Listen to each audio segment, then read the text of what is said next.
Hey YouTube, this is Comic Haul here, ready to go with a third video of my Comic Haul series and collections. Shout out to all the new subscribers, much appreciated. Thank you for liking, commenting the video. Feel free to keep doing so. I really like it when I can share the interest of the hobby with somebody, especially being here in a small town where there's not too many people to talk about it with. Keep liking, keep commenting on the videos, keep subscribing, and if you have your own haul videos, just leave a comment, let me know. I like checking those out, so I appreciate those who've done it so far, and if you have any interest in commenting or sharing your videos in the future, just feel free to post on the comments. Without further ado, though, we'll get started with the video here of the haul. A few cool pickups over the last week or so. Probably not as good as my last the pickups in my last video, but pretty neat all the same. I hit a few local comic shops and some mail arrived. So we'll start. The first ones I want to talk about is a little series that you probably heard of called Marvels. Marvels number 1, Marvels number 2, Marvels number 3, and Marvels number 4. All the books are near mint, probably about the asking price was about $28. I got them all for $20. I love the covers. I love the series. It's a limited series. This is the complete run of 4 issues. Not only is the cover art done by one of my favorite artists, Alex Ross, but all the interior art is done in this painted style as well.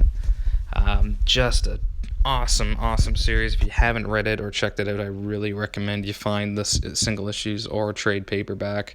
Basically, the story is of a journalist for the Daily Bugle who begins his journalist career right around the time the original superheroes from the Golden Age, the original Human Torch and the Submariner, came on the scene and had their battle.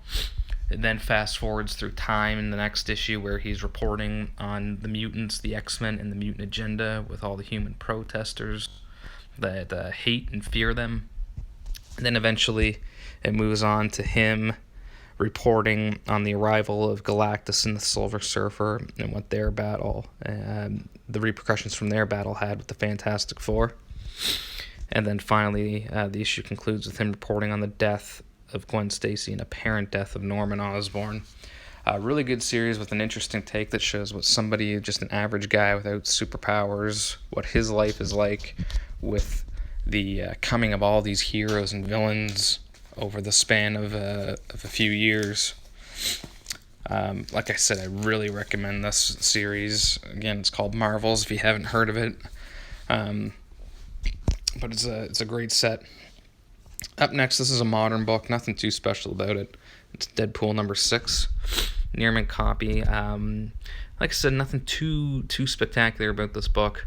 It's just that I'm trying to collect the original Deadpool run, the 69-issue run. I've got about 10 to 15 issues of that run so far. And I think I had issues 1 through 5, and then 7 through 11. It was missing number 6, and I came across this one at a local comic shop for $6. Not too shabby. Not crazy about the art on these old Deadpool books, but I don't know. It's fun writing, and it's fun to go through. Near mint copy, $6. I'll take it. Up next is another modern book. This one is New X-Men number 115. Cool Wolverine cover. This is actually the first appearance of Negasonic Teenage Warhead, as made popular by the Ryan Reynolds Deadpool movie. I haven't read this book yet, and I don't know a whole lot about it, but from my understanding is Negasonic in the book is actually very different to the Negasonic Teenage Warhead that you see in the movie. I'm looking forward to checking it out, though, seeing if there are some major differences. I don't know a whole lot about the character from a comic standpoint. Just what I've seen of her in the movie, but I love the character, so I wanted to check out her first appearance here. Won this on a Facebook auction site. On eBay, I see they go for about $10 to $15 plus shipping. Won this on a Facebook auction site for $5. That was the only bid on it, so I was pretty happy about that. Near mint copy, nice white pages, crisp, cool cover too. Up next, this is another one I got through Facebook. It is Marvel Superheroes Secret Wars number 8, The Origin of the Black Costume, the symbiote. Um, so there's some dispute on whether or not this is the first appearance. I am on the side that says it is not the first appearance. I'm leaning on Amazing Spider-Man 252.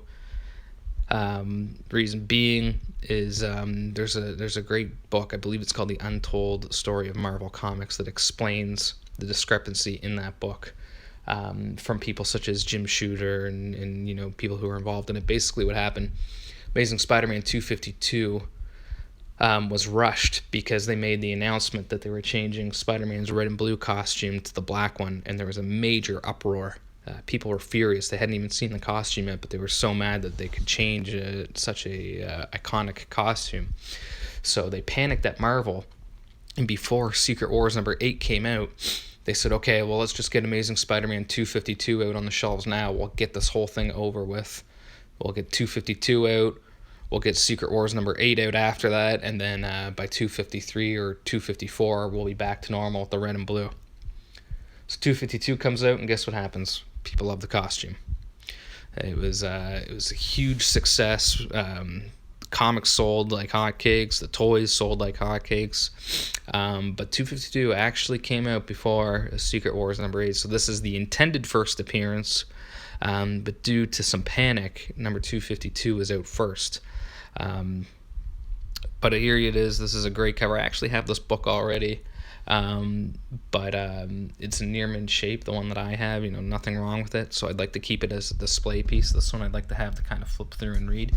This one's actually pretty nice too, probably about a very fine, maybe even very fine plus. The only issue I can see with it is there's some, can't try and focus in here, there's some dirt right there on the spine. There it is. So aside from that, though, it's a great pickup. This isn't the only book that I bought on, or the only book I got with it. I actually have the whole Secret Wars set that came with this. The total for all 12 books was $75. So if I was going to show them off rather than focus individually, I thought I'd just focus on this one here. But it's a nice little pickup. Up next, again, another Facebook auction win. This is Flash number 117, first appearance of Captain Boomerang. A horrible idea of a character, if you ask me, but decided to pick him up, mainly because of the success of the Suicide Squad movie, which by success, I mean not that great of a movie, I guess. Costume looks ridiculous, but I love these old 10-cent DC books. Pretty good book, not bad. I think there's a staple added and probably good condition, but I paid $50 for it, so actually I think it's a little less than that. I think it was, okay, 50 including shipping, that makes sense. I think it was about $40 plus the shipping charge. Not a bad little book. I'll take it. Up next is another Facebook auction win. This is Marvel 2-in-1 Annual number 2. The Thing and Spider-Man versus Thanos. This is the apparent death of Thanos. Very popular book. Great cover. About VG shape. The only thing wrong with this is there's a staple outline that you can see here. But it's a nice book. Nice one that I wanted for a while. About VG shape, but I bought it with 2 other books. And the total, when you calculate all 3 books together, that one would have come to about $20. Up next, yet again, another Facebook auction win. This is Tales of Suspense 53. As you can see right there, the second appearance of Black Widow. I've got her first appearance, and I wanted to get this one to follow it up. Really nice shape, actually, for a book this age. It's a key issue, semi-key issue. Only thing really wrong with it is that pen mark there, which actually doesn't bother me too much. It's not like it's on direct middle. I would call it about a VG fine, maybe even fine. Not a bad book at all. I think I paid about $55 for this one. Not too shabby. Up next, guess what? Another Facebook auction win. This is Vengeance of Bane, number 1. The first appearance of Bane, first printing. I was one of the only few people to bid on this book. It's near mint condition. I've always wanted it. and I paid what was it, $25 for it or something. I couldn't believe I won it. I got the invoice from the guy in Facebook private message and was shocked. Really nice shape. A little bit of, can't really see it, it's that slight, but you can, if you touch it, you can feel a bit of a curl just because it's a thicker book, one of these square bound books, and just naturally opening the book has kind of left a small curl along the spine, but nothing really all that noticeable. I'd call it near mint. Great key issue to have. Up next, Facebook auction win, the last one. This is Green Lantern number 85, classic cover. I read it recently. It's great. But VG shape, you can see there, it is signed by Neil Adams, although there is no certificate of authenticity or proof of any kind. A little dirt stain there, but great book. I was excited to read it. Really enjoyed it.